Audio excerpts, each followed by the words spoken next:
Laugh out loud, it's the place to be, where geeky minds meet so naturally. From pixel legends to blockbuster heart, dive right in, let's set this vibe apart. Yeah, I laughed out loud. So it's another episode of the BM show, and we're ready to do this here. But we got a couple announcements. We might as well. First off, hi Ben. Hi. How's everybody doing? Thanks for joining us on the BM show tonight, Ben. Being that I am the B in the BM show, it would just be the M show if it was just you. And let's not forget, I'm the M. I'm the one that cuts between the B and the S. Never forget that. Yep. It's been a crazy week, huh? How so? Ozzy Osbourne and Hulk Hogan. Yeah, absolutely. Just absolutely yeah. It's tough. And then was it Malcolm Jamal Warner from the Cosby Show, him too, and then there was a whole bunch of other people, and a lot it was almost like a clearance week for celebrities. It was horrible. Yeah. Just so that so we don't how come you didn't mention? I mentioned it. What's up? And I honestly wasn't a big fan of Ozzy at all. But I acknowledge all the things he actually did for the music genre and everything. So yeah, it's pretty sad to hear he's gone. Hulk Hogan was kind of a surprise because that's definitely someone that I grew up watching. Even though I don't watch it now, I did as a kid. So I definitely know Hulk Hogan. Yeah, it's yeah. You hear about that and you're like, well, how come Ric Flair, who literally stayed up all night and partied and then did all the stuff that he did, and then you Jake the Snake Roberts, who is all the stuff that he did, and yet Scott Hall, Hulk Hogan, they're the ones who are who have passed on. But the thing is, Scott Hall, he did his share of stuff too. But Hogan, what did he do then? Was that or did he just maybe he really likes his Big Macs, and even eating? I don't know. He didn't do a lot of public appearances. He seemed like he was in decent shape the last time he showed up, but they booed him out of the building because of everything that happened 10 years ago. And yeah, it's a whole industry is where it is today because of what he did. Because of and most people can say the same thing about Ozzy Osbourne. Yeah, whole industry is where it is today because of Ozzy Osbourne. Now, of course, and whether you think it's good now or bad is besides the point. These are the reasons. These are gigantic. The boat of the industry that they were in. These were gigantic waves that pushed that boat into a certain direction. Exactly. Yeah. I mean, you're talking two of the biggest, the most well-known people in their specific industry. Yeah. So enough of the crazy train here. Let's go on to the BM mania. All right. We got a couple announcements here. So Ben, it sounds like you've got a Ben Does It So We All Don't Have To. Do you want to go ahead and share that really quick? Yeah, sure. So last week we reviewed The Naked Gun, the first one. And during the week I started watching Naked Gun 2.5. And I was doing good in it until they got to some political jokes in the middle of the movie. And I was like, oh, geez. Even back then, they were these type of jokes. And the movie's not. I can see why the first one is the best one. And then they got me thinking, well, what if I just watched all of them, including the new one? And hopefully Mike will do the new one as well. Nope. Mike refuses to do the. So I guess I'm going solo on this one. I'm going to be going to the movie theater and watching that on. Going to try to do it Friday so I can get it out of the way. So we got a review coming that day. Yeah, I'll either do it at noon or I'll do it. Do I have to pay a convenience fee if I buy the tickets at the box office? I don't think so. Because these movies they don't look like they're gonna fill up. You probably have, They've been promoting this movie for months now, and I would think that if it was really gonna be sold out at noon and 2:30, it would be sold out by now. you probably have to pay a line fee. Oh, You know, for using their carpet. yeah. He's also using the little speaker box microphone thing, a microphone fee. They have an open ticket thing. It's just a counter. But Oh, okay. Then at that point, you have to use the air fee because you're breathing their air. they might have one of those plastic things up from 2020 still, so I gotta pay Yeah. for that fee too. For The sneeze guard fee. the sneeze guard fee, yes. It's fees for everything here. Exactly. So yeah, I'll go to the movies and watch that silly film. I gotta go to like the biggest movie theater in the area. I couldn't go to like the little small one. I had to go to the big one. What's up? We're waiting to hear how bad it is. People are being open minded about it. A lot of the reviews, excuse me, on YouTube, or reviews, nobody's watched it yet. Okay, reviews and people's thoughts on it is that they all kind of feel like we do. Like this is something that shouldn't even be necessary. Why we're even doing this? But I'm willing to keep an open mind when I watch it because who knows, maybe it's good. And it's really dependent on. It's from the creators of Family Guy. The Zucker Abram group. One of them's passed away. I think Abrams passed away. The Zuckers have nothing to do with it. Yeah. David Zucker has been attached to every single one of the Naked Gun movies, including the TV show. He's been attached to all of them. Where the Zaz group, as they're called, was connected to just the TV show in the first one. Mhm. So, but they've always had David Zucker from the Zaz group has always been involved in this, and he is very outspoken on how unhappy he is with the fact that he's not involved in this one. Because I've seen the same. He did something on the Rubin Report, and every single person who's talking about this new movie has pulled these clips of him saying that he had his own idea for a Naked Gun 4, and then he was blindsided with the news that they were giving it to Seth MacFarlane. But they always say, but you've seen how he did with the movie Ted, and you see how he's doing Family Guy. It's kind of one of those things like everybody wants it to do well, but everybody's pretty sure it's not going to. That's the irony with it is that I see what he did with Ted and I saw what he did with Family Guy. I don't like his stuff. There's directors that I don't know. Is he actually classified as a director or just a writer or what is he classified as with this? Well, I think he's a writer and a producer. Okay, so yeah, so that's even there. You go. That's even worse. I don't think he's directing, but he might be. If he's directing too, then it's completely his film. I think the way to say it is if it says it is by Seth something. I don't have any Seth interest. MacFarlane, Seth Meyers. I don't know who Seth Meyers is. I do know who Seth Rogen is. Seth Rogen. That's how I'm trying to remember Seth Rogen. I'm curious who Seth Meyers is right now because I don't know who that is, and I wonder what that person does. Seth Meyers. Seth Meyers.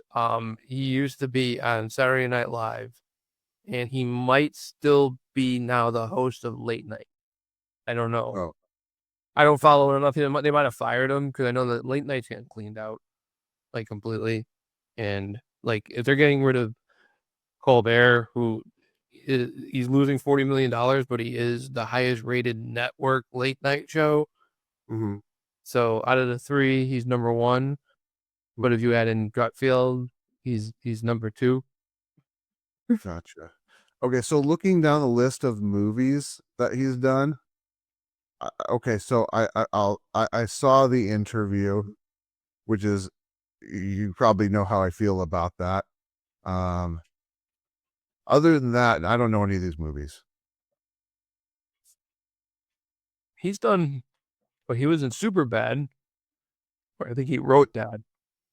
Seth Meyers and Super is not listed. Oh no, Seth Meyers. I think you're looking at Seth Rogen. No, I'm talking about Seth Meyers right now. But Oh, Seth Seth Meyers was the Yeah, I don't think he's done a lot of movies. No, Seth Meyers. He's been doing that talk show at 12:35 on NBC for years, and kind of just forgotten in that area. It's not even like late night with him is unrecognizable. He throws late night as if he was doing a news program. Mm-hmm. He's doing Weekend Update, Gotcha. which is something a lot of these Saturday Night Live people who take over a late night talk show, they tend to fall into, is they kind of take some bit that they used to do all the time and fall back into it. Mm-hmm. Like I like Jimmy Fallon and how he does sketches and stuff. He's number one online by far. But nobody watches them while he's being broadcast on NBC.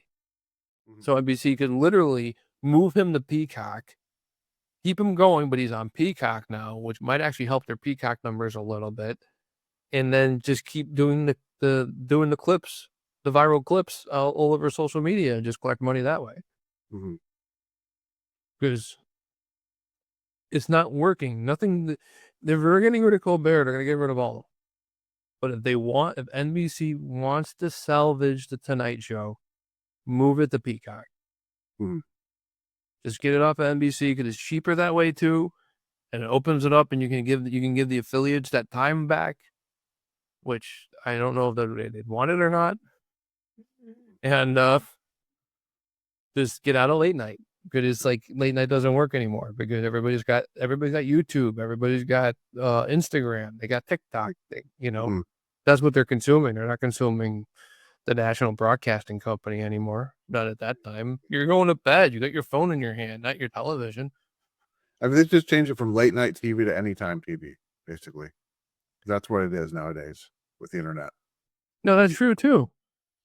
Like even years ago when like Hulu was free, which was great, I'd come home or I'd wake up in the morning, and I would like about a day off during the week, I would just watch all the primetime shows that I follow and the late night shows. I'd watch all of the clips and stuff, or even the full episodes on Hulu the next day.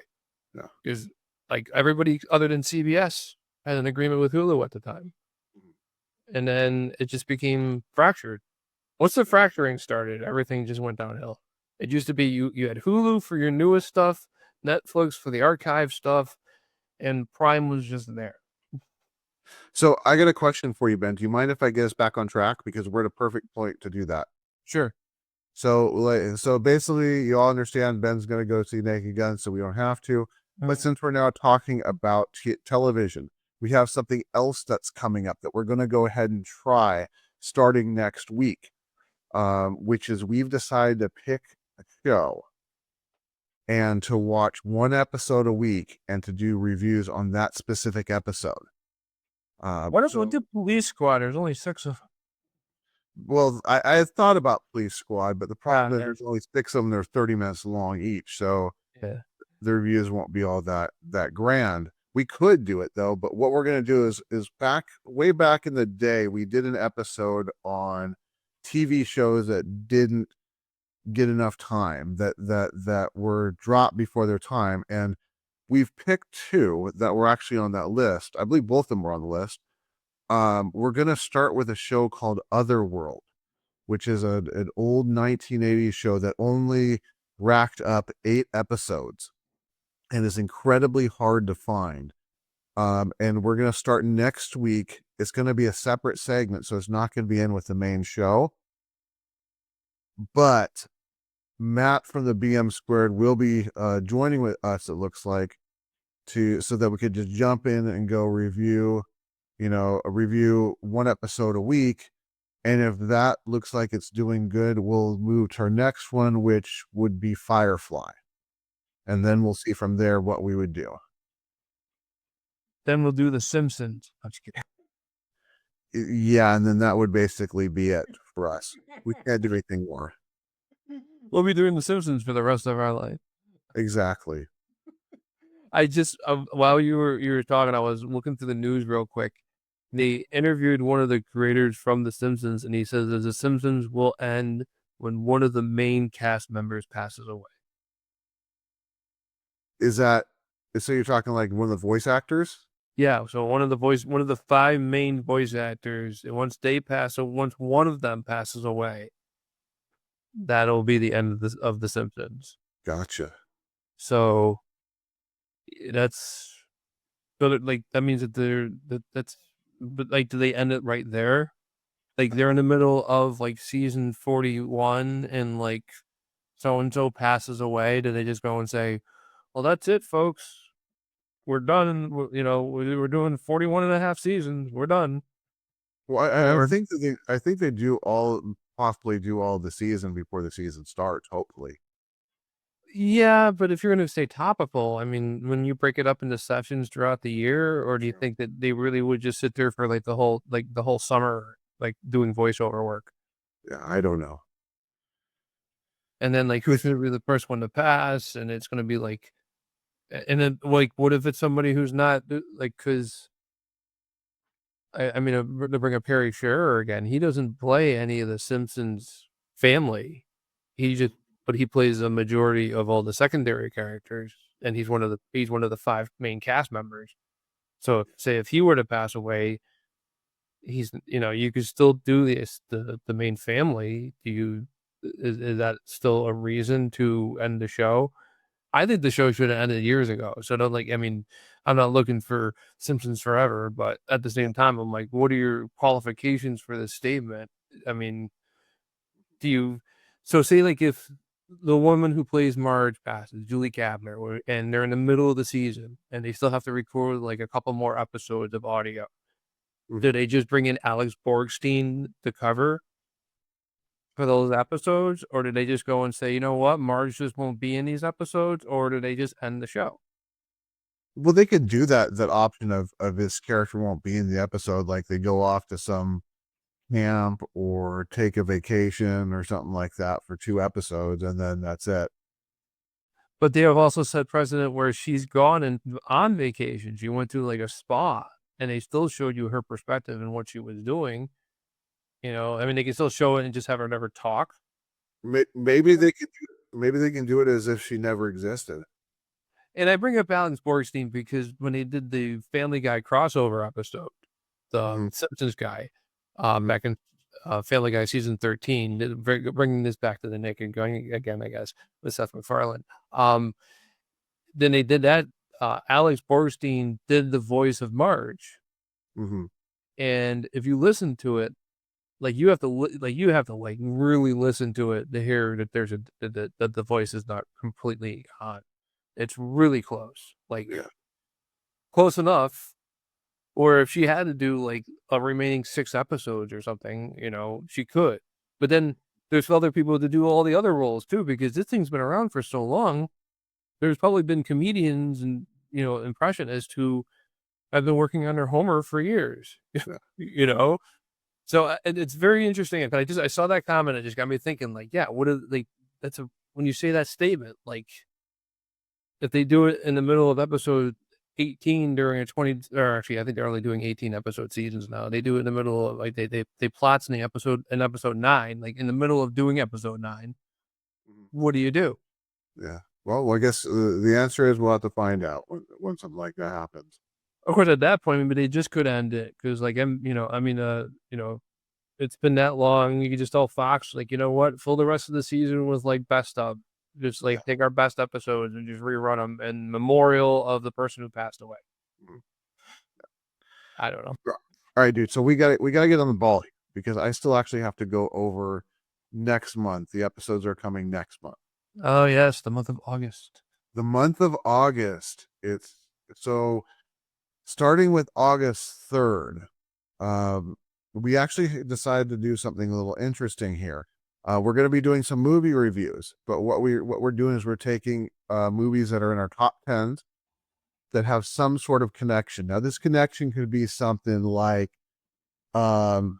picking The Money Pit and Big because both movies have Tom Hanks, or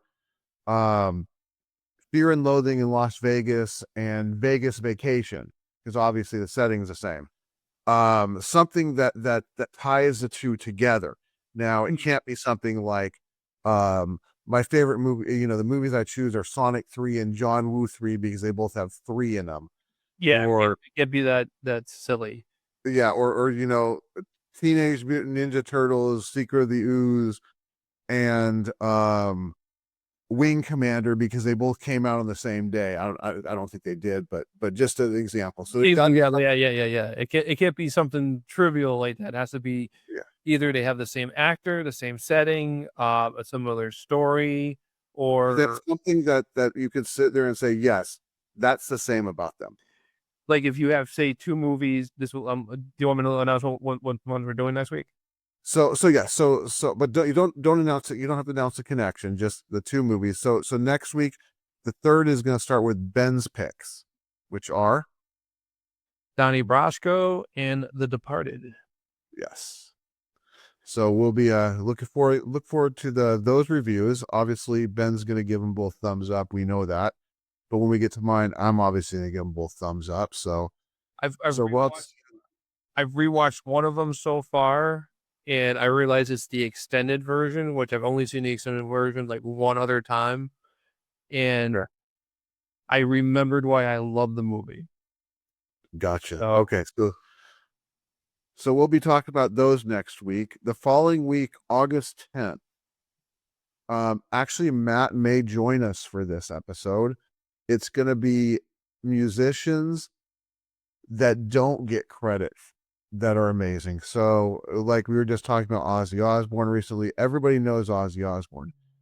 This episode is going to be about those musicians that you know that are in some sort of group, but they don't get realized as being good when they're actually really good. okay. So then the following week on the 17th will be my picks for the movies, which the 2 movies are going to be Inception and Tenet. I gotta watch Tenet and Inception again. But Yes. On the 24th of August, because yes, we're actually going to have 5 weeks in August, so 5 episodes. 24th of August is How Did I Not Die From This? These are stupid things we did as kids that are dangerous and crazy. Okay. And then finally, the 31st of August is going, of course, the end of the month is always something on games. This one's going to be huge. And I'm actually going to see if I can get a hold of Matt and Barrett for this because something is okay. This is going to be called Game Series that you should love, but don't. So game series that it should check every single box for you, but you just can't get into it. And I'm going to tell you right now, something big is going to come out on this episode that will change anyone who knows me. It will flip them upside down. So tune in. So tune into that one, and we'll see if we can get Barrett and Matt, because I'm sure when that comes out, their jaw's going to hit the floor. So that's for August. But tonight, let's get rolling and talk some games. Tonight, the subject is things like general things, common things, things you see a lot that game designers do in their games that piss you off. And to start with, I always got to start with the one that sparked this topic. And that would be the Bravely Default syndrome. So I've mentioned I do like the Bravely Default. Heck, I did 3 mix and mic dicks for all the Bravely Default for the first one, for second layer, and for 2. But there's something that irritates me, mainly on the first one, and that's repeating tasks, repeating boss fights, repeating having to do things over and over and over again.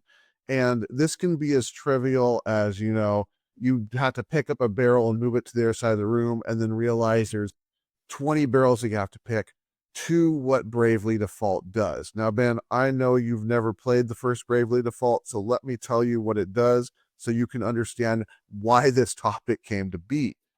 Bravely Default is broken into 8 chapters. And the first chapter, if I remember correct, this is the way it goes. First chapter is, it's like Final Fantasy where it has the 4 crystals again. First chapter, you have to cleanse the first crystal and fight the boss associated with it. Second chapter is cleansing the second crystal and fighting the boss associated with it. Third is a third crystal and the boss. Fourth is a fourth crystal and the boss. Okay, so you got all the 4 crystals out of the way.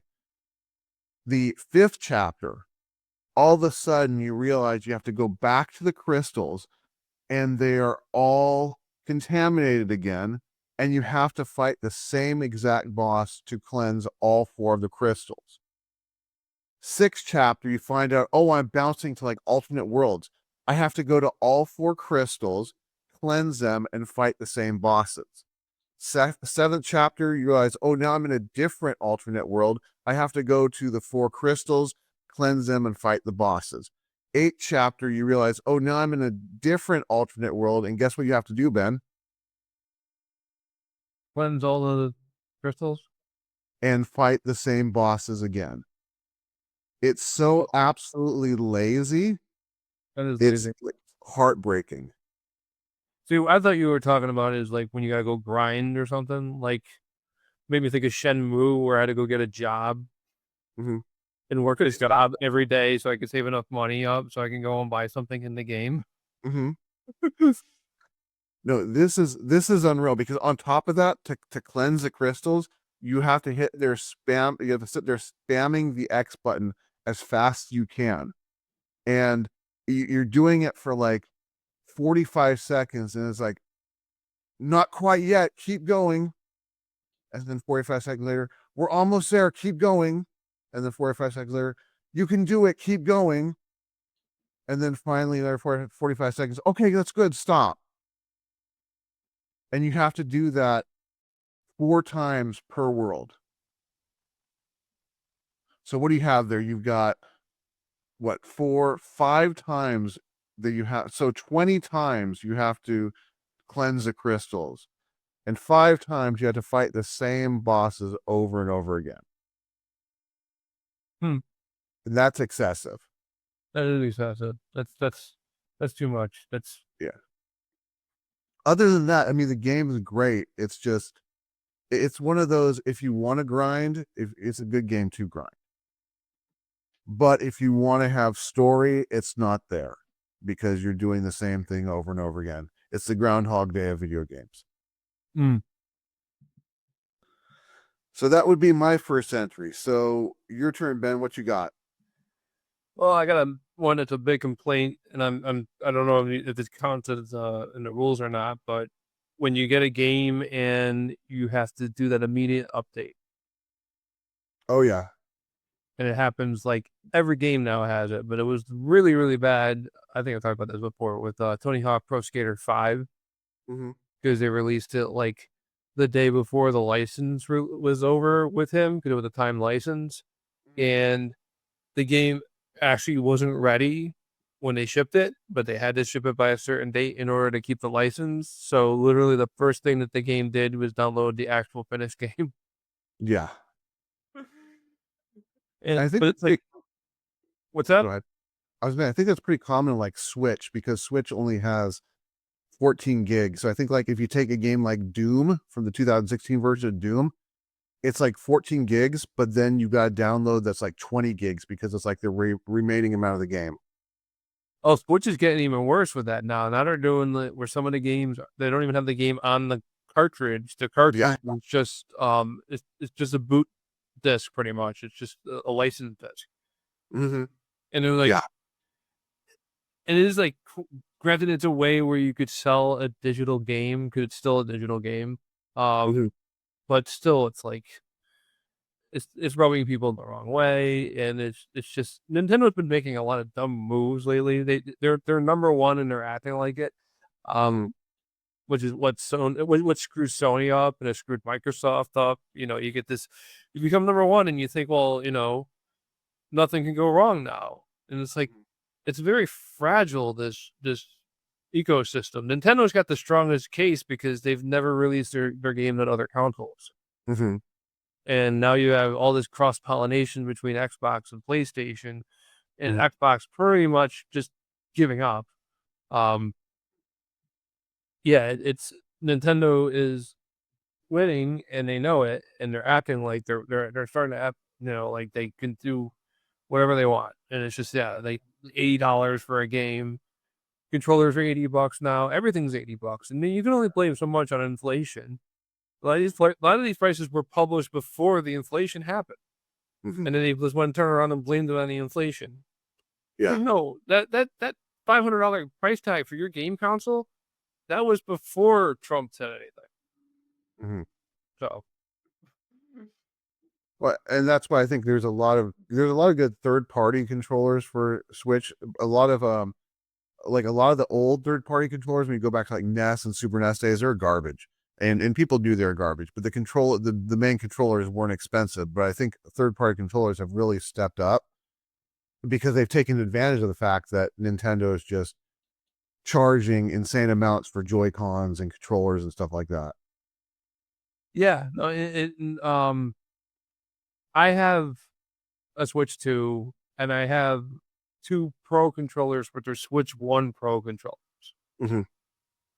You can't turn the system on with a Switch 1 Pro controller, but it sees it as a Switch 1 Pro controller. It doesn't see it as a third-party controller. It's seen as a first-party controller. Mm-hmm. And I'm like, why can't I turn the system on with it, though? Mm-hmm. I have to keep one of the Joy-Cons here at my desk so I can turn the damn system on. Mm-hmm. Because once you turn it on, the Pro controller, you can go and use it however you want, and it works fine. Mm-hmm. So I'm like, I don't want to have to spend $80 on a Pro controller just so I can have an on button on the damn thing. Yeah.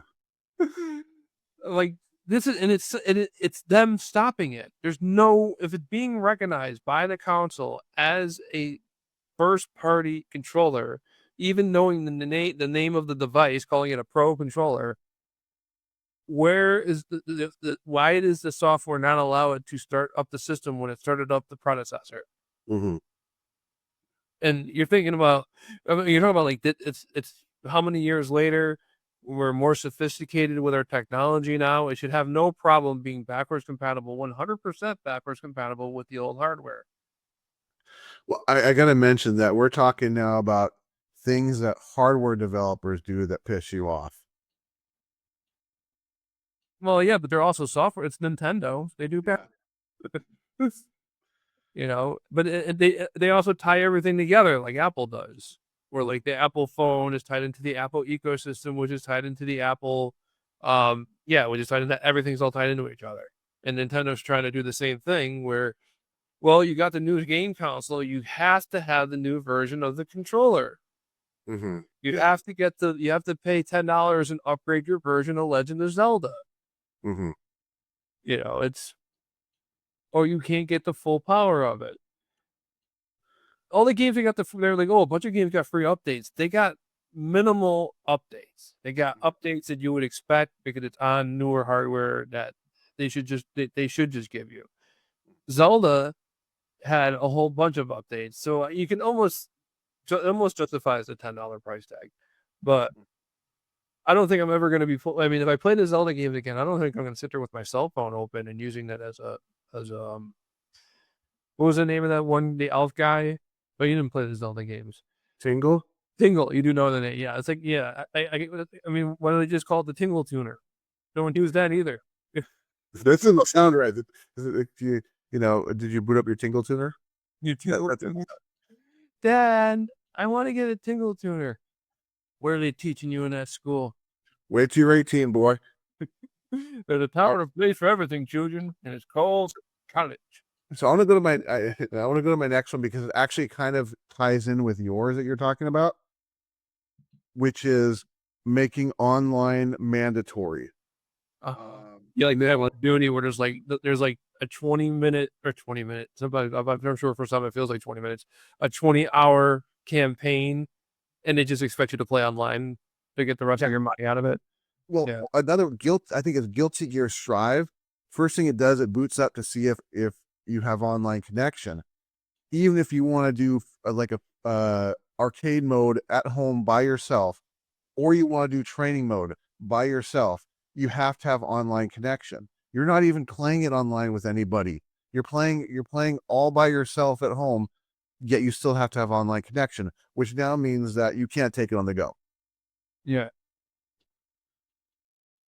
So I can understand if you want to go, play multiplayer, but why do I need to have an online connection for single player? I mean, is it one of the things where like the world is populated by online people? Maybe do they do online events where it's like if you show up at this location at a certain time, you get to do something? If it doesn't have that, then yeah, there's no reason why it needs to be online. It's just mainly they do have online battle, but it's an option that's within the menu. Yeah. So there's no reason for it to be there. Exactly. Yeah. They're probably just doing it as a way of it's just for money. Yeah, just for also verifying, I guess, that you have a legit copy every single time. Well, yeah, but a lot of them are doing that, and that was like one of the things that like people got pissed off about the Xbox 360 is they or not the 360, the Xbox One. They said it was gonna all games had to be tied and had to be online. It was gonna call home every single day, and people were upset about that. And I'm like, but that's where it's going. Yeah, exactly. Unfortunately, like even like yeah, like you can even find Switch games that aren't gonna be looking for calling home. Yeah. And that's supposed to be a portable system. Microsoft said that they're going to be good. Microsoft's like investing into doing a portable system now, what I understand. And I'm like, why? After all these years and all the games that you allowed Rare to produce for Game Boy, why now do you want to get the portable game? Well, we went after PlayStation first, and that really didn't quite work. So we decided to target Nintendo next.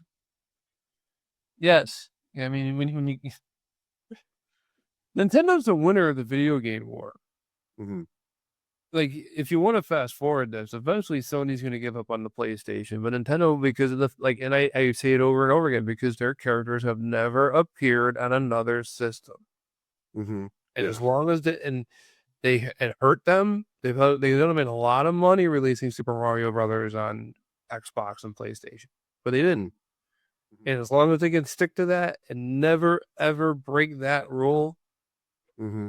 they're the ones who are going to last out through this whole thing because Yeah. everybody's going to want to play Mario and Zelda and F-Zero and the Donkey Kong and the Donkey Kong games and whatever else. They own part of Pokemon. That's why Pokemon doesn't come out for the other system. Pokemon's a big one too.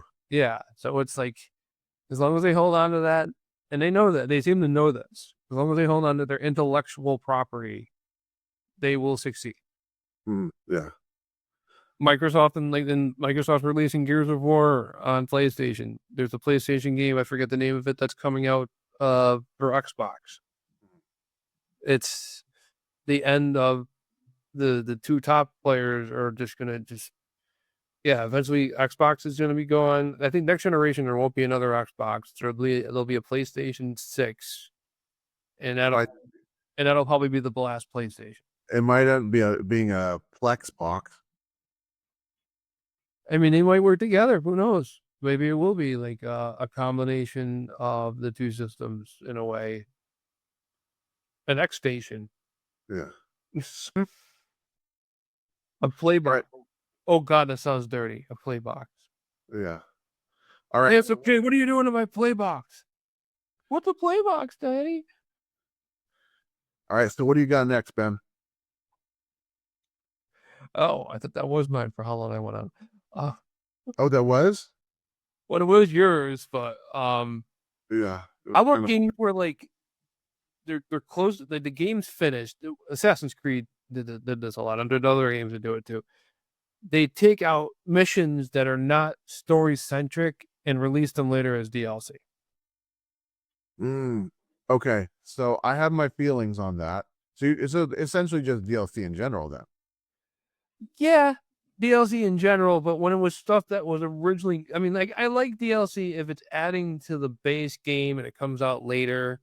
But when it's stuff that's already in the code and all you're downloading is a thing turning it on. Because a lot of times you see these downloads, they're like kilobytes. It's just a key. Yeah. You know, you're telling me that this new character, it's only 32 kilobytes. You're telling me that? No, there's no effing way that it's 32 kilobytes. That might be a code that unlocks it and it's already on my console. Well, I mean, sometimes those are stuck in also by updates too, because I see a lot of updates and then all of a sudden the DLC comes out. So that they may be going in that way. Well, they do. They did. WWE does that with their game. Yeah, they'll do an update, and this way, if you're playing online and the person you're playing has that character, but you don't, you can still play against them. Yeah. I mean, but even then, I don't know if it's still on your hard drive. It's on your machine, and you can't access it. And I think that might be what's kind of like throwing me off with this, of why it kind of bothers me. It's like you're using drive space, and on these consoles, they're like especially the Xbox, especially on the Xbox, and now the Switch too. Extra storage is expensive now. It'll go down, it always does, but the only one that has cheap storage is the PlayStation because it's so open ended with them. They seem to always get it right. PlayStation always let you like just add whatever hard drive you want. And it's always Microsoft that has it where you need to have a specialty this and a specialty that. And Nintendo was pretty open for a while too, but now you have to get these express SD cards and they're pretty, if other than like the Walmart brand, they're pretty expensive. So you have to get a certain type of SD card?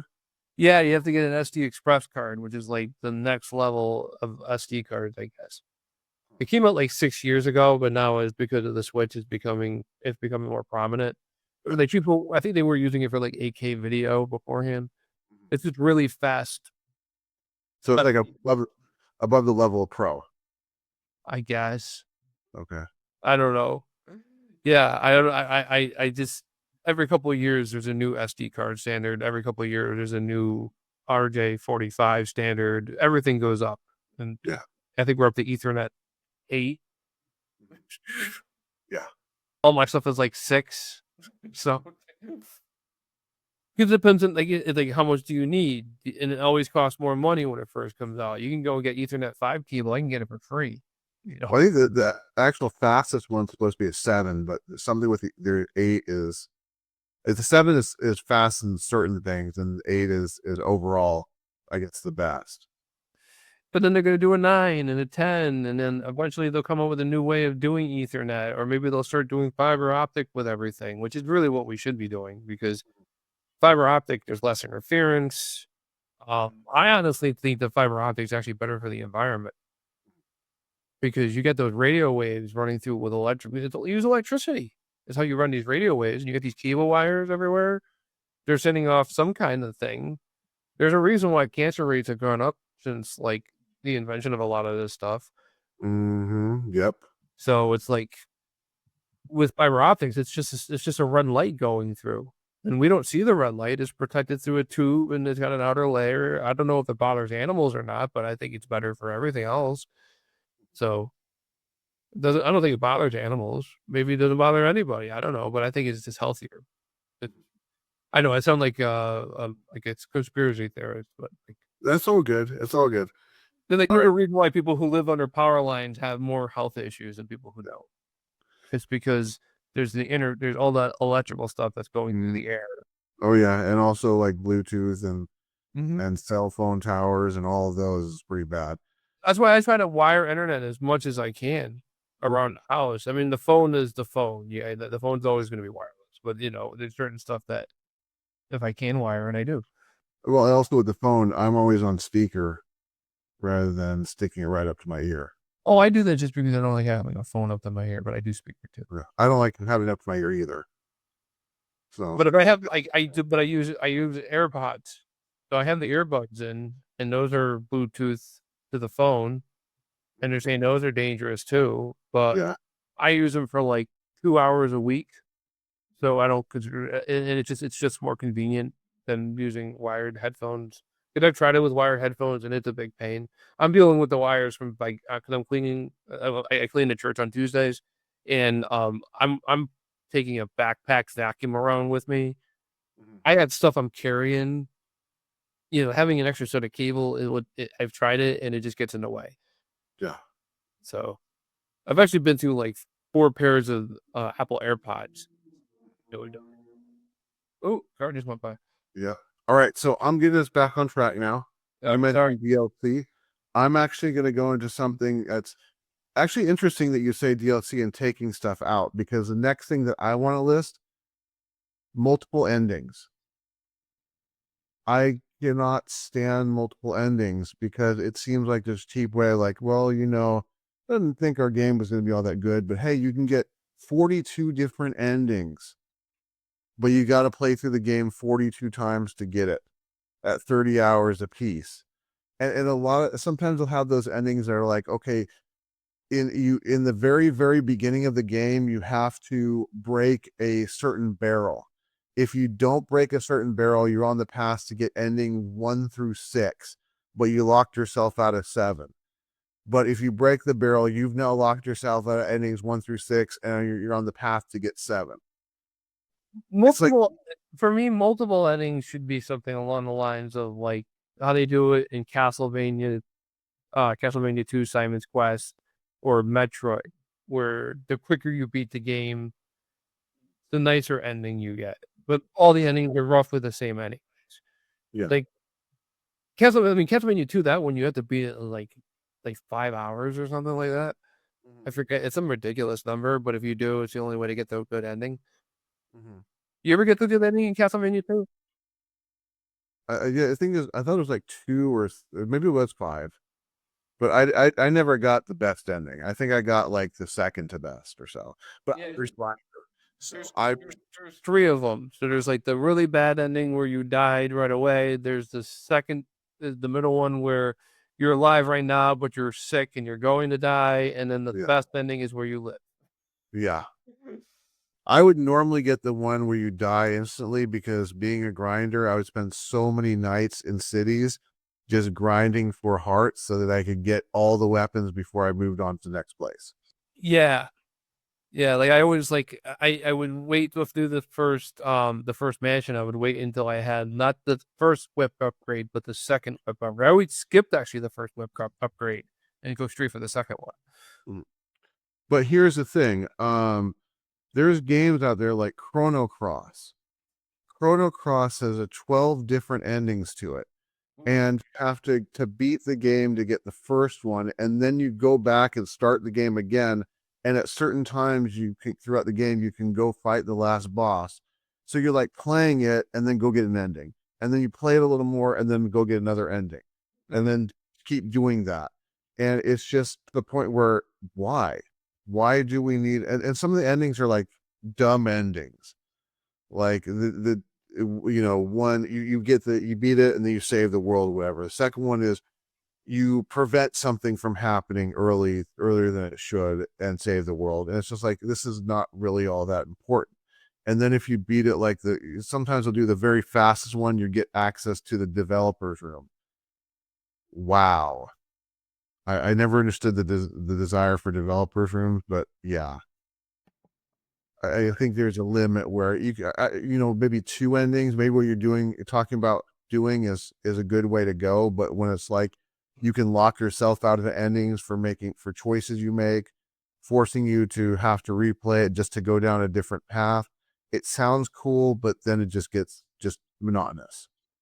Yeah, no, I can see where that's bothersome. Like also like you miss you miss another level or something. They get like games like that too. Like I know, is it Castlevania Rondo of Blood? Is that the one where like if you fall down a certain pit, you could find another level? Yes, I believe that's Castlevania Rondo Blood. And then there's also Super Mario World, where you can find different exits from the worlds to go find other levels to play. Yeah. And it's like that's kind of cool because like it gives you more stuff to explore, but at the same time, like it's kind of annoying because then you go like at the end of the game, you're like, oh, it says I beat like 93 levels, and you're talking to your buddy at school, and your buddy's like, only 93. Yeah. It's like, Going back to Chrono Cross, there's a point where you can choose one of three characters to have your party because the game has like 42 characters or something stupid, ridiculous. yep. And the characters are at that point they're different, but they're exactly the same. So you get to this point where you have to choose one character, and then that's the way that the story branches. So it's like, oh well, now to get the next part of the story, I got to play it over again Mm-hmm. and then choose the next character for just this little part and then play through it, get to the next new game plus, play it over again, get to the part, play the third character that's in, that I get offered just to see that little part of the story. Well, how about like with Double Dragon 2, where if you don't play it at the right difficulty, you can even play the whole game.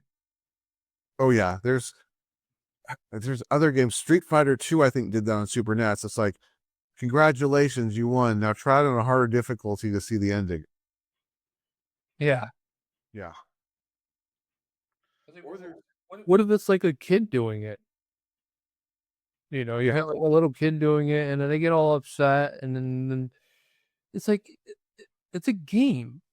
Yeah. And there were, You're paying money for this. It's not even like you're playing it for free. I don't think this was Double Dragons, but I think there's another game that did this on NES where it was if you selected like the easy difficulty, you get about halfway through the game and it's like, congratulations, but this isn't the end. Try it on hard difficulties to get more levels. Well, like that's another thing that game developers do to piss me off, and it happened a lot in the original Nintendo, is they would make a game ridiculously hard to make up for the fact that it only had a handful of levels. Yes. Like I never played the Karate Kid game, but that's the one that's what the Karate Kid game gets like raked over the coals for. And it's like 4 levels, but they're insanely hard. Yeah. You know, it's like it's such a cheap way of extending gameplay, and it shows you how small some of these games were back in the day. Mm-hmm. Where like, but then you get like Mario, and Mario was like this really small game, like size wise, memory wise, and you had 8 full worlds. Each world had 4 levels in it. I mean, sure, they repeated some of the level designs, but you still got like a full game out of it. And then you can even play it again if you wanted to on a harder difficulty. And it didn't change the ending, but you get allows you for more gameplay. Yeah. And Yeah. then you get like I was saying, like, you get like Karate Kid, where there's 4 levels and they're just super hard because there's only 4 levels. And it's like And it's Tim not game design. But and what's worse is that this was on my list to mention, so I might as well mention this right now. How do they make one level harder when it's just not hard enough? That's simple. Let's add an ice. yep. Let's make it an ice level. Oh, how I hate ice levels. Well, you must be like that was the one level in Super Mario Brothers 2 where it's all ice. Yeah, Yeah. everything ice. I mean, that's the laziest way to make sure your level is going to be harder. They did a nice little nice world of Mario 3 too, didn't they? I don't know if there was. There probably was. I mean, there's a game called The Messenger. I don't know if you've heard of it or not. It's a fairly difficult game, and I probably died about maybe 5 times getting up to the ice level. And then when I got to the ice level, my deaths just skyrocketed up. Mm. It's like I died like 10 times more on that level than it took to get there. And the ice level was like level 5 or something, or level 6. Hmm. Yeah, they some games they'll take like the same level and they'll just add ice to it to make it harder. Mm-hmm. So Yeah, exactly. it's cheap. Yeah. How about this one? Because you played Half-Life, right? A little bit. Okay. So, but I'm sure you've encountered this in a game, and this kind of this infuriates me for sure, because I'm a grinder, so I'm gaining a lot of gold and stuff and purchasing a lot of stuff, a lot of things that I need. Then you get to that one point where you probably get busted, have to go to jail, or you get captured in some way and you lose all your items. I hate that. Mm. I absolutely hate losing I hate opening up the items list and seeing nothing there after I've done so much work to get to grind up, to get these best weapons, to get 99 of all the health potions. Dude, I grind so much in most games that I actually have 99 of everything by like the second dungeon. Well, then you get these games and they have like a direct sequel, and then they have to like kill your guy back down, and they have to come up with a reason why all of a sudden you lost everything. Amnesia. Like Shenmue, Mhm. you get Shenmue 2, you get robbed in the beginning of the game. Like not the very beginning, they let you play for a little while. Mhm. So I learned that when you play Shenmue 1, collect as many of those collectibles as you can. Mhm. Don't worry about how much money you end the game with. In fact, you want to end the game with as little money as possible. You want to have enough money in your pocket where when you get to Hong Kong in the second game, you can go and you get like we need something like no, you don't even need to buy anything because the place you can stay in is for free. So yeah, you don't need any money going into Shenmue 2. Just go to Shenmue 1, blow at the end when you're getting to the end of the game, blow all your money on collectibles. Mhm. Because once you get robbed in the second game, all you have is your collectibles from the first game. Mhm. And that's why I mentioned Half-Life, is because halfway through Half-Life, you get captured and you lose all of your weapons, including like the crowbar. So you have to start all over again, picking up guns and ammo and everything. Mm. So now I do want to ask a favor. Okay. Do you mind if I go into my next one? Because part of this is actually associated with this next one, but the Okay. next one is okay. So picture this: you're playing an RPG, and your characters always have a reason they're going after the last boss, and you find out the last boss is somebody, and then you have Joe in your party that goes, it's you killed my father, I'm so angry. And then the boss is like, ha ha, see me at the tower, ha ha, and then disappears. And then Joe, oh, I'm going to the tower right now, I'm going. And your party's like, no, Joe, we got to hold back, no, no, no. He's like, forget it, I'm going. Joe has left the party. And then you go to the tower, you get halfway up the tower, and there's Joe. He's like, I couldn't do it, I couldn't go all the way. Joe has rejoined the party. No, no, Joe, get the hell out of my party, you left the party. That irritates me, because now I have this XP gap where I had Sally, Jim, and Joe all in level 45. Their XP is probably either equal or so minute because I maybe killed off some of my party members so that Joe could go grind on smaller enemies to get so close that they're all leveling up. Now my party looks like, Jim level 97, Sally level 97, Joe level 45. I don't want Joe anymore. He's gone. He's dead to me. You left us. But then again, the worst part is Joe leaves with all his gear. So you gave Joe the Excalibur, and he walked off at level 45 with Excalibur. You can't see that again until you find him. Hmm. And those two together, I don't. If somebody's gonna leave the party and keep leaving and coming back, don't come back, because now what I have to do is I have to kill off all my party members just to get you in line with where you should be level wise, only to find out you're gonna leave again, and then I gotta do this again. And I have to get it so close. I'm so OCD with this. I have to get it so close to where I'm sitting there going, okay, at this point, you are grinding on the weakest enemy in the game. And if you kill it, you'll be at a greater distance above the others than you would be below them, to where you could level up when the others don't. And if you keep meleeing my party, I have to do that every single time you come back. Yeah, so that's what there's a guy who does that. That happens in Final Fantasy VIII. That happened to me a couple times where like people leave and then like find them like later on. And then like you're saying, like there's this imbalance of experience and love. Yeah. And I think we are.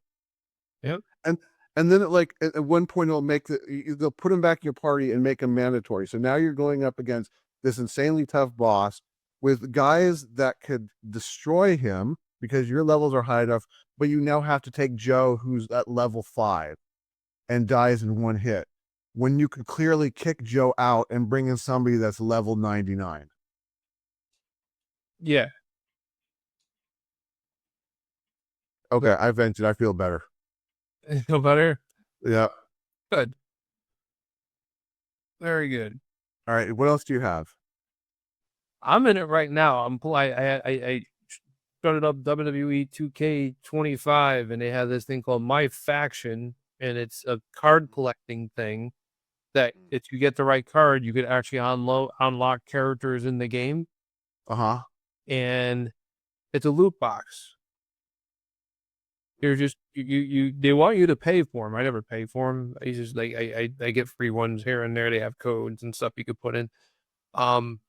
But they want people to pay for them. They want you to buy these virtual cards.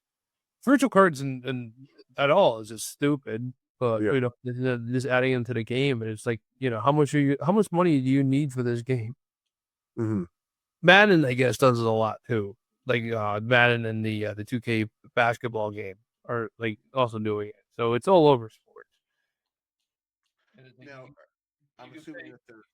You can pay on like Madden. I'm sure. I think it's for like classic teams and classic players, and for upgrades for your custom player. And they do the same thing here. We can put your custom player in, and you can upgrade them and stuff, and certain decorations for your championship belts and crap like that. It's all dumb. Yeah, Well, I assume it's all random, right? Well, yeah, it's all random. Mhm. Like there's a handful of superstars in the WWE game that you could only get if you happen to get the card in My Faction. Yeah, see, that sucks. I don't mind if it's something cosmetic, but when you could literally be spending dollar after dollar and not getting it, and then someone just walks in and pays $1 and gets that character, that's dumb. It is for variations of characters that are already in, like you already get. So it's not like you don't get Hulk Hogan or something like that. You will get Hulk Hogan, but if you want Hulk Hogan in the form of an action figure where his stats are all maxed out, well, that depends if you get the right card. I don't know if that's part of the game. I'm just pulling it off the top of my head before somebody corrects me in the comments. But yeah, it's stuff like that. So it's like another one was every year they do this where you have to buy a WWE wrestling figure. Has to be from a certain line, has to be from a certain store. And if you do that and you send your receipt to them, they'll send you a code to unlock whatever character this year is the chosen character. Like one year it was Hulk Hogan actually, and then another year it was Cody Rhodes, and I don't know what it is for this year. But what I do for that is I buy the action figure and then I bring the action figure back. Mm-hmm. And they just need the receipt to show you bought it. They don't care if you bring it back or not. Yeah. So I get the code every year, but There you go. So you're playing the system. trying to, yeah. I still gotta go and drive it to the store. True. So that's a little annoying, but yeah. All right. So here comes one for me that is going to kind of be a little bizarre, but I think you'll kind of understand. Life bars. I dislike life bars because I'm very much an RPG player. Give me numbers. Give me that my guy has 500 hit points. Give me that I know he's going to do anywhere from 52 to 82 damage with his hits. Oh, Don't Don't give me a life bar where I'm guessing like, well, it looks like it's kind of like he's at half, but maybe he's a little over half, but I can't really tell. So I don't know if the next hit's going to kill him or if I can accept another hit. Um, it doesn't make sense. Now, Zelda does a good life bar because Zelda's life bar is technically number based. Yeah. Because I know if I have 3 hearts, I actually have 6 hit points. But Yeah. there's RPGs out there that do just like a life bar where you could probably sit there and figure like each little sliver on the life bar or whatever if it has it. But it's not worth it. It's just a bad system. Okay. Having, I mean, we talked about it. Games where you have to grind in order to just get they get the thing you need to progress in the game. Mm-hmm. Like, but like I know you gotta do a little bit of grinding, but I'm like excessive grinding, where they're basically using it to pad the game. Are you talking about for levels or for items?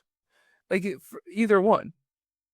Like you need to be at a certain level to get past this point, or you need to have this certain amulet or whatever in order to unlock this one part of the game. And I mean, you have to I mean, maybe either you're grinding because you need the money or you're grinding because and only a certain enemy drops it.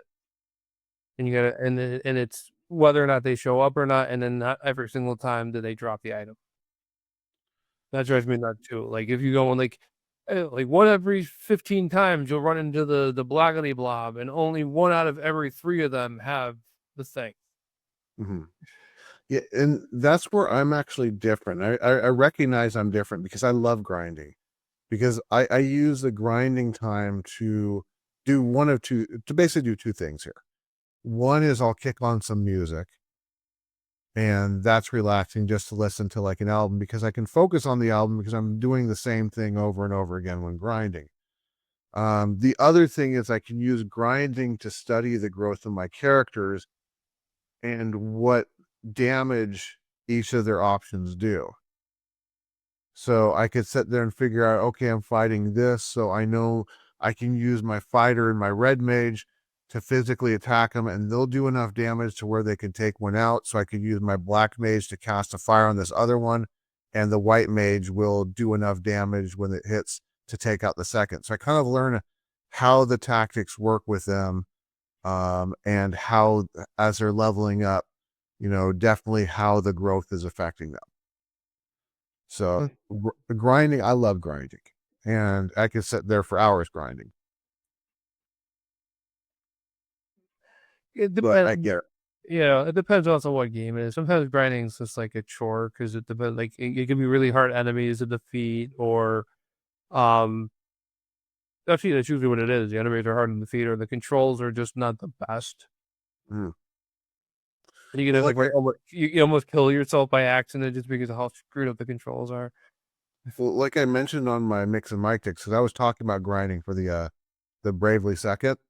I mentioned that one of the steps is to switch from normal mode to casual mode, which will reduce the hit points. And a lot of people are going to say, "Well, I don't want to do that because that's making the game easier." And I would say back, well, the thing is, when you're grinding, you're not really playing the game, you're working. So work smarter, Well, because that's really what grinding is. I was trying to collect all this stuff in the Legend of Zelda Tears of the Kingdom game, and you could upgrade your gear, but you have to collect like so many of this and so many of that. That's like one of the things I was talking about, like where sometimes like the enemy they're hard to come by, but when you do see them, they might give you the thing you're looking for. Yeah. And I was running into that with Legend of Zelda. No, that's actually something that I was going to mention myself, because that sounds like crafting, and I hate crafting. Oh, that's what it's called. It's called crafting. Okay. Crafting, yeah. When you have to get certain items, like you have to get 5 berries and 4 pieces of wood to make the berry sword. That's crafting. Yeah. And that's what I was doing in Tears of the Kingdom. I was like trying to upgrade all my gear, and you got to bring it to one of the 4 fountain fairies And the Fountain Fairies, they molest you in this game. And you have to bring them a certain amount of like 16 lizard tails along with the nail clippings of a hog thing, of a hog or whatever. Like, And 3 pubes. yeah, something like that. It's some ridiculous thing. It's all the stuff you got to bring them, and some of them, these guys, you don't. There's only one of them around, and he's insanely hard to beat, or you hardly ever see them, or you do see them, but there's two in the area, but then you got to go leave the area and come back to see them again, or shit like that. And it's like it's for so the crafting. I didn't know that was a term for it. So yeah, I guess it's crafting is the thing that annoys me. Yeah. And the worst crafting is a crafting that's like, oh, okay, you want to get the ultimate plate armor. Well, to craft the ultimate plate armor, you need 3 plate armors and 4 chainmail. It's like, dude, I just rather pay somebody to give it to me. Isn't there like a shop around here that sells the ultimate plate armor? Exactly. Exactly. I think the only time it really makes sense if it's for one particular weapon or something that you don't actually need to defeat the game, but it would make the game so much easier. Like it's like to get the ultimate sword. You don't need the ultimate sword, but if you got the ultimate sword, guess what? It's the ultimate sword. It's really kick ass. That would be okay. I could see that. And it's a side thing. You could do it if you want to. You don't have to do it. But to have it where, yeah, just to upgrade your gear. And granted, all the initial upgrades are all stuff that you probably already have in your inventory. Mm-hmm. Like, oh, bring me 5 flowers, and you probably had flowers anyway. So because in Zelda you collect everything. It's a collectible. Yeah. So Well, what's worse is instead of grinding for enemies, when you have to, in that case, you need to get flowers. You have to go around and pick flowers exactly. rather than fighting. Then they had you do some of that too, where you're gonna go and like maybe not flowers, but like there's stuff that you gotta go and try to find where you can pick it, and then you go pick it, and then leave the area and come back and pick it again. Yeah. It's like, I didn't want to play real life. Yeah. I remember there was this one spot where it was snowing up in it's a snowy spot in Tears of the Kingdom where I had to keep going back to it to try to find this one group of enemies so I could fight them. And then I would teleport away from there. And I found out you had to teleport to different locations like multiple times in order to make the game reset that area. Mm-hmm. So I would teleport like a few times, come back to the area, find them again, teleport a few times, come back, find them again. And it becomes a chore. Which actually brings us kind of full circle to where we started, which was a Bravely Default one, which was doing the same thing over and over again. Exactly. Yeah. And that's a lot of that is what you find in Tears of the Kingdom and Tears of the Kingdom and Breath of the Wild. They're like my favorite games right now, ever right now. Because there's something will come out and I'll have a new favorite. But that doesn't mean I think these games are perfect. There are issues with them, and the issues are, the crafting sucks. Having to do things over and over and over and over again, where it's like, can't you just have, if you're gonna do that, have a store that sells the stuff that you're looking for, and just charge too much for it, like not ridiculous, but charge like you shouldn't be charging $100. Mm-hmm. Yeah. But to make it easier, so you can just go to the store and buy what you need and come back to the ferry, give her your stuff and have it happen. But so yeah, that's what I had to say. Okay. I got a couple more. Do you have any more? No, but I am looking at the time. Okay. So I'm gonna spit out a couple more because it's kind of along the lines of interjecting things into games that shouldn't kind of be there.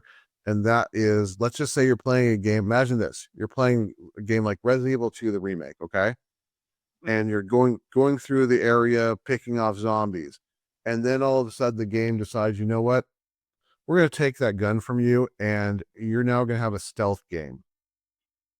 I can't stand stealth anything unless it's an actual game that's stealth, because actually I wouldn't play it at that point. But when you load in a portion of stealth into a game in the middle of it, because it breaks up the whole way that the game's played to me. Because I'm, like I said, I like grinding. I like taking things out. Now I gotta do this whole, I have to hide from everything. It usually means that in the meantime, while I'm hiding from everything, that's because all my stuff's been stolen and they don't have weapons. So it's like a twofer on the piss off list for me. Oh, there's another thing that you deal with that in Tears of the Kingdom. You go to this one island, or this might be Breath of the Wild. I might be conflating the two games. But you go to this one island, and they take all your weapons away, and you have to defeat all the enemies of the island, or you have to accomplish these multiple tasks on the island, starting from scratch. Mm-hmm. Yeah, it's supposed to be a test of the only thing that actually I don't know if they bring your health down too, but it's a test of your wits, and they present it as that. And I did eventually beat it, but it took me forever. Yeah. And I was like, oh, my guy has all this stuff and I can't use any of it. Mm-hmm. Yeah. So I know kind of what you mean. So yeah. And the last one I want to mention is when you go into the option screen. And this is going to be for PC basically, but it's one of them is going to be for PC. The rest is going to be for all systems, all consoles, all games on whatever, all consoles. And you don't have the following options. One is to turn vibration off. 2 are subtitles. And 3 is no option to change to a windowed mode. Because first off, I don't understand how anyone would like vibration. It's never been, I think there's been like 1 or 2 games I've ever experienced where vibration actually has a benefit to it. Most of it, I've said what I need to say about that before. But the other times I'm playing, usually what I'm doing is I've got Spotify going. So I don't want the sound, but I want to see what's being said.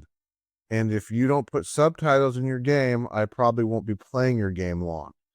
Unless you make it to where it's like something like a Mega Man or something where like the story is not really all that necessary. But if you're putting clues in the dialogue, I'm probably not going to want to play your game too much longer. What's the story in this Mega Man game? Dr. Wily escaped or something and created 8 more robot masters, and you're fighting them. Exactly. So, and for windowed mode, like I have a lot of stuff going on. Like I mentioned, I'm going through Spotify. I want to be able to switch to like if I need a 5-minute break from the game, I want to go to a web browser or something, look something up, or I just need to do something other than that window. I would like to have it in windowed mode so I could actually do that. If your game's in full screen, I deem it not playable on my computer because of that, and then figure out if I'm ever going to get to it on like the Steam Deck or something. So yeah, I like having everything be full screen. I don't like stuff in windowed mode. I prefer full screen, but I usually have so much going on my computer while I'm playing. Yeah. I like to listen to music, my own music, when I play over listening to the game music. Yeah, there's times when I got to do that when I'm working. That's why I have like an ultra wide monitor, so I can put like 2 windows beside each other, and I'm usually transferring files when I'm doing stuff like that, or like organizing. But yeah, I mean, I could get like a second monitor and do full screen, I guess, on one screen, and then usually the other stuff is windowed. But then, can I get out of the full screen, or will I be trapped in the full screen? And that also means I'd actually have to get a new graphics card, because what I'm using now only supports like one input. I got to get a new graphics card. Yeah. I got to get I have an AMD Radeon 6600, and for what I want to do, which is a lot of AI stuff, you need to have NVIDIA. Yeah. So I'm going to be picking up a NVIDIA 5070 Ti. I would have it already, except it's $800. So I'm just waiting until I'm in a position to make that move. and then I will be upgrading my video card, and hopefully my 6600 will sell for at least a couple $100. And I was gonna say, how old is the 6600? I have no idea. Okay. Well, I Marie, bought an AMD because I have an AMD processor, and AMD processor and video cards can share memory, and I thought that would be beneficial. But apparently CUDA cores are just gold. So so yeah, when you get to that point, let's talk. okay. So yeah, because I mean I'm using the integrated graphics chip in mind that Yeah. so which I mean, some of them are okay. Like AMD does do decent onboard graphics with some of their chips, but it's like it's not like the top of the line. When I said like it's decent, that's all I mean. It's decent. yeah. Yeah. But So still, the video rules the roost, and it sucks in a way. And it's like because you can do memory sharing with NVIDIA as well, but it has to have all these qualifications, and I don't know what they are. Or AMD, AMD with AMD just works. Mhm. There's no qualifications. It just does memory sharing. And what the memory sharing is that means that your CPU can access the video memory and your video card can access your CPU memory. And that shares, and with that sharing, that takes out the whole thing of, hey, can you pass me that? Mhm. Yeah. Because normally that's what has to happen is you have to tell, okay, the CPU, I want that from your memory. Can you give it to me? And now I can just go over and take it. Yeah. Gotcha. All right, folks. So that's the list for tonight. Yeah. Or this morning. Yeah, exactly. If I don't see you later, good afternoon, good evening, and good night. So look forward to next week. We've got a couple of movie reviews to talk about, as well as a TV show review that will be probably coming out. I don't know. What do you think? Probably a day after or so. Well, it depends on when we get together with Matt to do it. We have to figure that out too. Because is he going to be available on Sunday, or are we going to do it Monday, or? We'll talk about that after we end this episode tonight. Yeah, like if he wants to do it like even in the morning or whatever. I mean, depending what time on Sunday morning. I mean, because I know you guys are 3 hours behind me, but like if it's 1 o'clock my time, I might be able to pull it off. It'd probably be better not that time. I think you'll like the time. Trust me. Okay, that'll be. So. So with that, I guess, Ben, you get to choose who gets the last word this time. In case I don't get to see you later, good afternoon, good evening, and good night.